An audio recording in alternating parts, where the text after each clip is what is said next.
হচ্ছে যে এত বড় একটা জিনিস রাসূলুল্লাহ সাল্লাল্লাহু আলাইহি ওয়াসাল্লাম আমরা কি কতবার করব।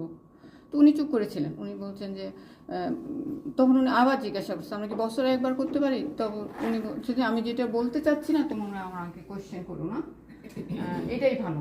তো পরে উনি বলছে যে আমি তোমাদেরকে অ্যান্সার করলাম না এই জন্যই যে কারণ এই জিনিসটা এত কঠিন হবে, এক সময় এত এক্সপেন্সিভ হবে যে মানুষের জন্য হয়তোবা জীবনে একবার এফোর্ট করাটাও কঠিন হয়ে যাবে।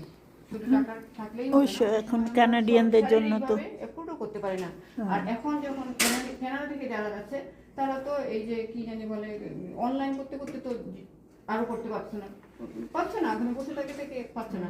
এই দেখেন আল্লাহ মানে তখনই রাসূলুল্লাহ সাল্লাল্লাহু আলাইহি ওয়াসাল্লাম মানে চিন্তা করছেন আমরা তো কত বছর আগে না যে এই সমস্যাটা যে আসবে, ওই জন্য উনি চুপ করেছিলেন। উনি বলছেন তোমাদের সার্বিক ইয়ার উপরে